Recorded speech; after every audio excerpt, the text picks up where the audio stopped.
এই মানুষটা হচ্ছে অন্ধ, একটা অন্ধ মানুষ মাছ কাটতে পারে।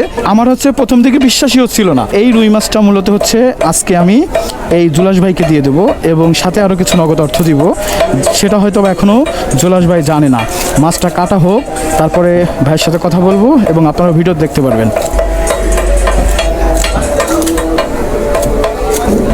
কখনো কি হাত পা কেটেছে এই মাছ কাটার সময়? কই বড় কোনো দাগ আছে দেখান তো। ও, এইখানে কেটে গেছিল। কয়টা সেলাই ছিল? 26টা। এই মাছ কাটতে যে মানে হাত কেটে গেছিল, 26টা সেলাই লাগছে। ও মাই গড, কয় পিস হবে মাছ? মাছ কাটা শেষ আমার ওই। মাছ কাটা শেষ হয়ে গেছে। কত পিস হলো? 2, 7, 17, 21, 22, 23 পিস। 23 পিস মাছ হয়ে গেছে। 24 পিস। 24 পিস, তাহলে তো মোটামুটি অনেকগুলাই হয়েছে নাকি? আপনার জন্য একটা সারপ্রাইজের কথা ছিল না? এইটা হচ্ছে আপনার জন্য সারপ্রাইজ। এই মাছ দিয়ে কি করবো? আমার বউ নাই, পোলাপান নাই, কে থাকবে? আমি বলতে একটা, আমি হোটেলে খাই, আমি মাছ দিয়ে কি করবো? মানে বুঝিনি। মাছ দিয়ে আমি কি করবো? আমার বউ পোলাপান নাই। আপনার বউ পোলাপান কোথায় গেছে? চলে গেছে। চলে গেছে? কোথায় চলে গেছে? জি। কোথায় গেছে আপনি জানেন না? না, কোথায়? মানে এই ঘটনা কতদিন হলো? আজকে 18-19 বছর।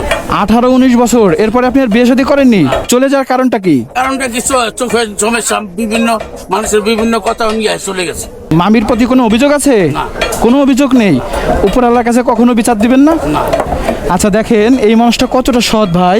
উনি হয়তোবা আল্লাহ ওনাকে অন্ধ বানিয়েছে এবং এই সংসার করেছে অনেক বছর, তারপরে একটা বাচ্চাকে নিয়ে ওনাকে ফেলে চলে গেছে অন্যের সংসারে হয়তোবা। মানে বিয়েটা কেন করার দরকার ছিল? আমি তো এই বিষয়টা জানতাম না, আমার খুবই খারাপ লাগলো বিষয়টা শুনে। বাসা কোথায় আপনার? বাসা আমার কোনো বাসা নাই, আমি বাজারেই বসি। এখানেই ঘুমানো হয়? কোনো বাসা বাড়ি নেই? আসলে এটা তো আমি জানতাম না আঙ্কেল, এটা কি সত্যি? মানে মসজিদে থাকে না হলে ডিমের দোকানের পাশে থাকে?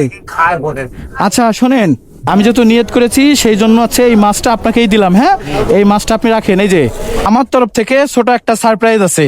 আমি আপনাকে এই যে একটা নোট দিচ্ছি। হ্যাঁ, এটা হচ্ছে আপনি অন্ধ মানুষ মাছ কাটতেছেন, আপনার পুরস্কার হিসাবে। কিন্তু আপনি বলেন তো এটা কয় টাকার নোট?